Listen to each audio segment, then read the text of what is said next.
Police say the parents of 4-year-old Javeayah Harris are now under arrest.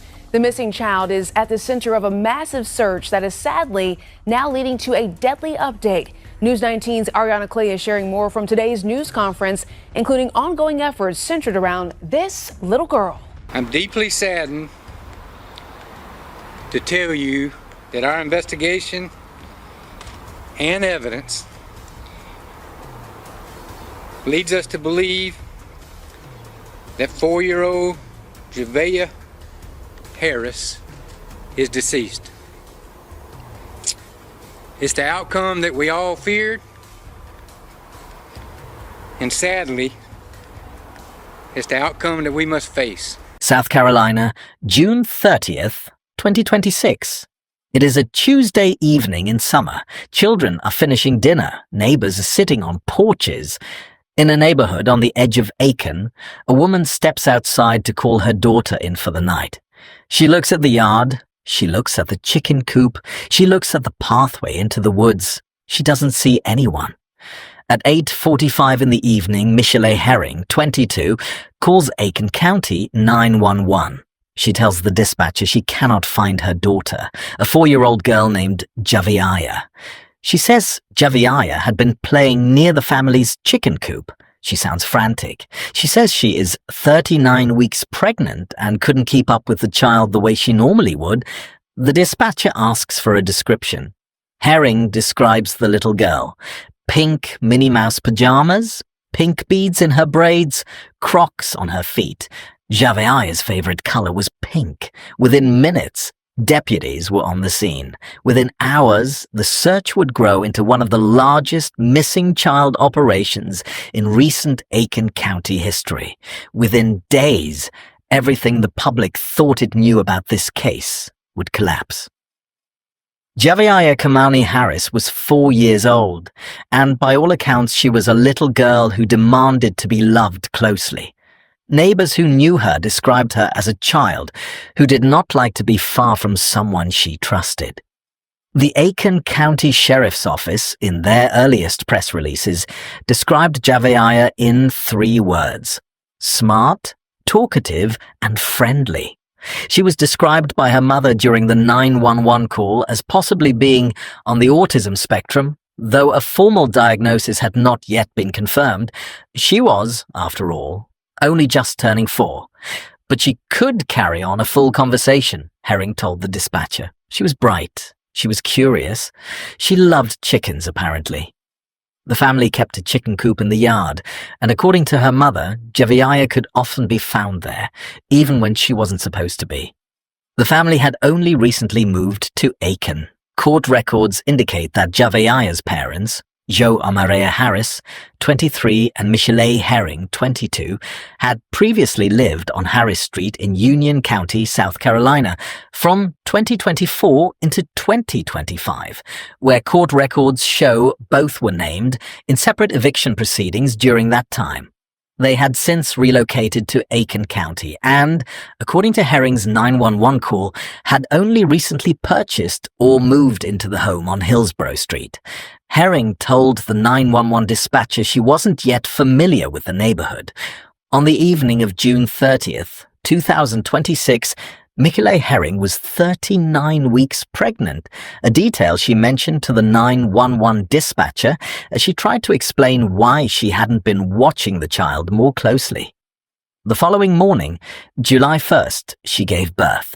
In the days that followed, as hundreds of people spread across fields and forests searching for Javeayah, investigators began quietly forming a different picture of what had really happened in that house on Hillsborough Street. It was a picture that would take days to fully emerge, and when it did, it would shake this community to its core. My name is Stephanie Perry, and like she said, I stay like maybe a good mile from where she stayed at, and it's just break my heart because, you know, I'm having grandkids and I love kids, and it's just horrible. It's just very horrible. The search for Javeayah Harris was, in the words of those who participated in it, unlike anything Aiken County had seen in recent memory.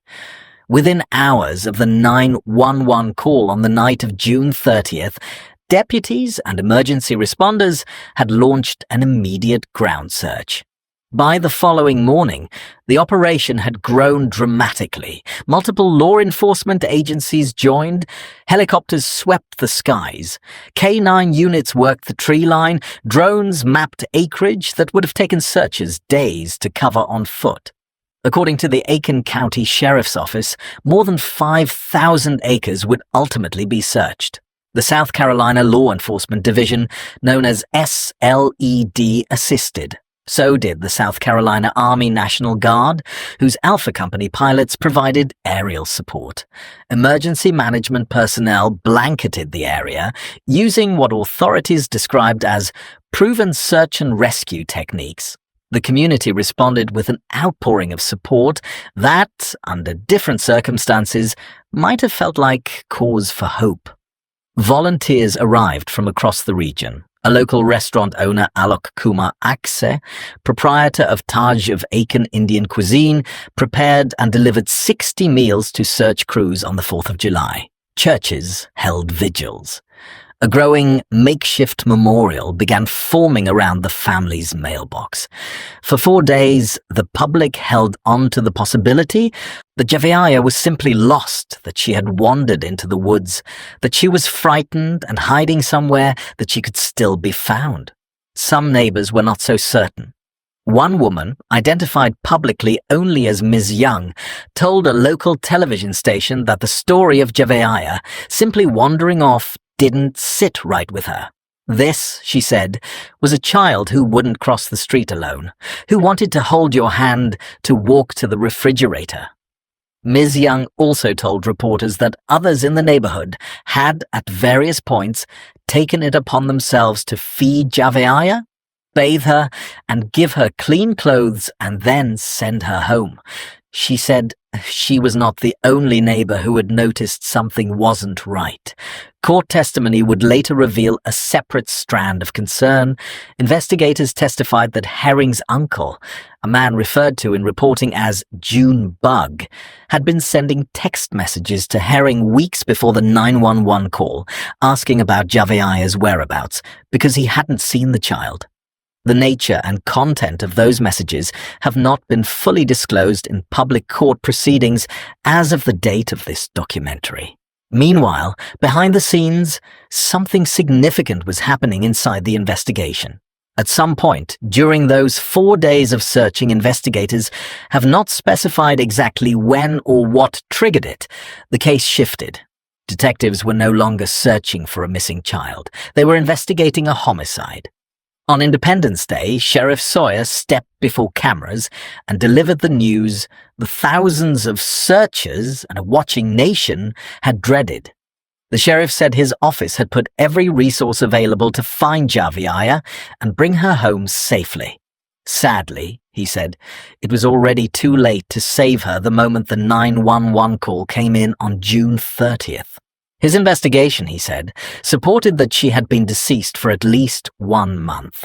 By the time Sheriff Sawyer made his July 4th announcement, investigators had already moved. Both of Javeayah's parents were in custody.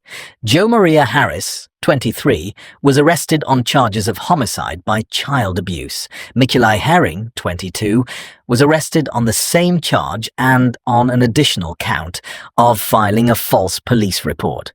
Both were denied bond. A judge, citing the severity of the allegations, initially said he lacked the authority to set bond. That decision was referred to a circuit court judge. The arrest warrants released by investigators contained deeply disturbing allegations. What follows reflects what investigators allege, not what has been proven. According to arrest warrants released by the Aiken County Sheriff's Office, investigators allege that Javeayah Harris died on approximately June 8, 2026, more than 3 weeks before her mother called 911 to report her missing. The warrant for Mikulai Herring alleges that Javeayah died as the result of a head injury caused by physical abuse inflicted by her mother. It further alleges that Herring showed extreme indifference to human life, by failing to seek medical attention for the child after knowing Javeayah had been injured. The warrant for Javeayah Harris alleges that he also caused Javeayah's death under circumstances manifesting extreme indifference to human life by not seeking medical attention after knowing the child had been injured. Investigators further allege that Harris contributed to concealing her death by failing to report it and, according to the warrants, by leaving the child's body in the home between approximately May 1st and June 15th, 2026. According to reporting based on arrest warrants, investigators allege that both parents confessed. The specific content, circumstances, and timing of any such statements have not been fully disclosed in public court documents as of the date of this documentary. Reporting by news organizations citing the warrants indicates that Herring admitted to disposing of Javeayah's body at an undisclosed location.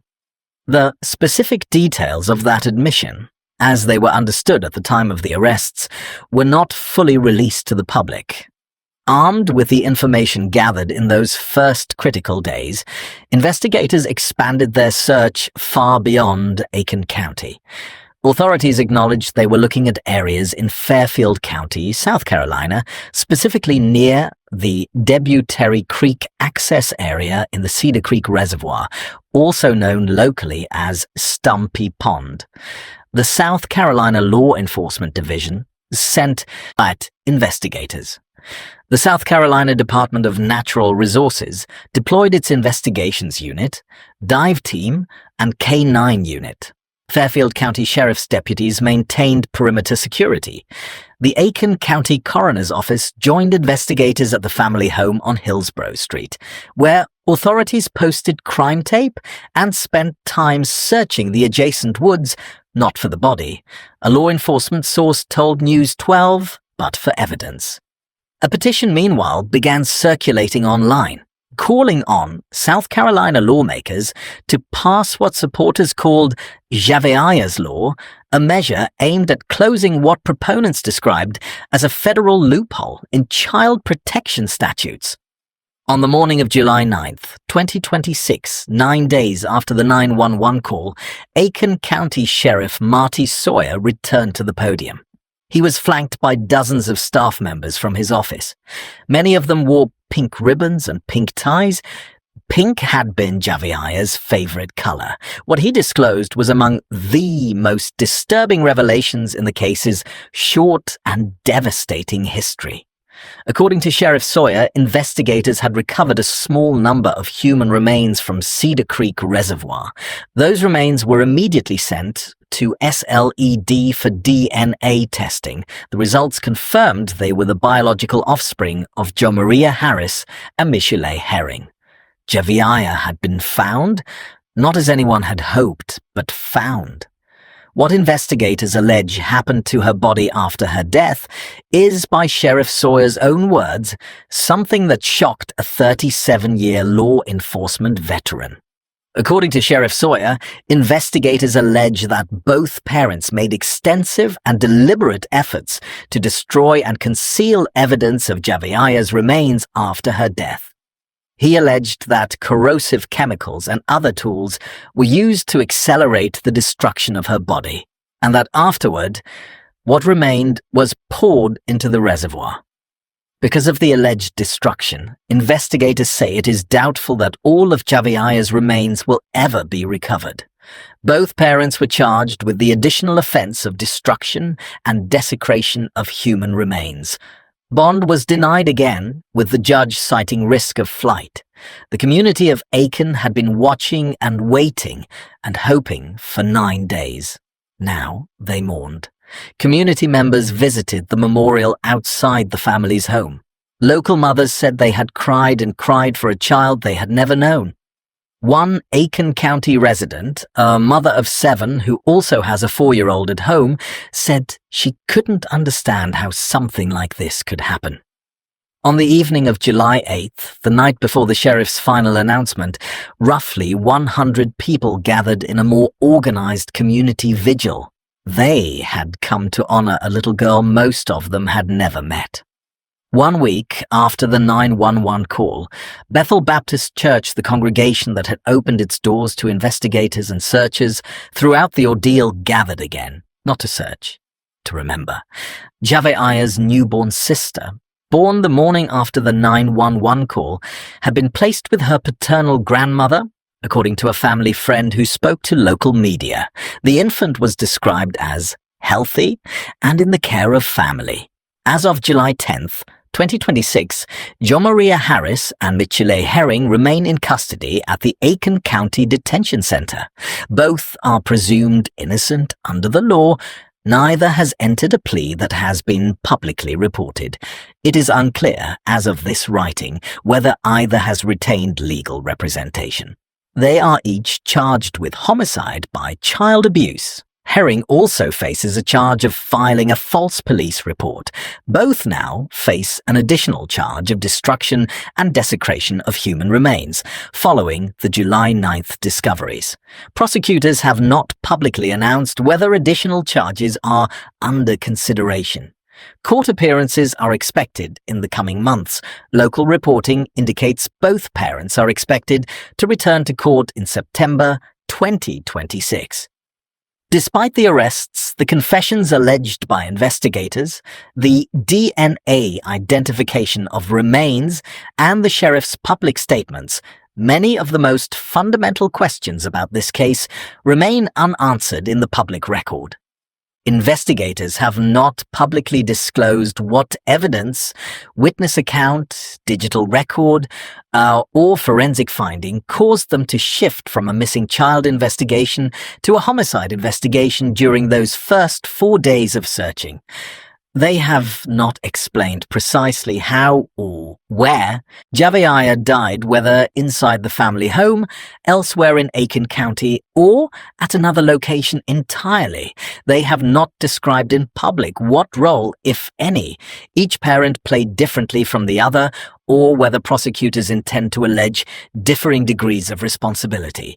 They have not revealed why the 911 call was made on June 30th, almost a month after investigators allege Javeayah died.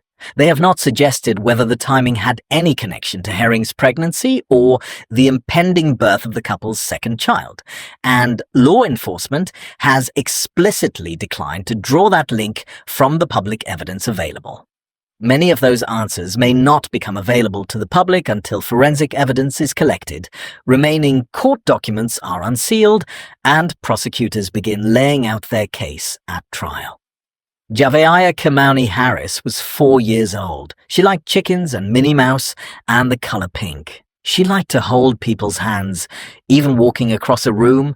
She deserved to grow up. She deserved someone to protect her. She deserved a full life. What happened to her and who is responsible and to what degree, and how the justice system will respond, remains in the hands of South Carolina's courts. What is not in dispute is simpler and sadder than any legal proceeding can capture.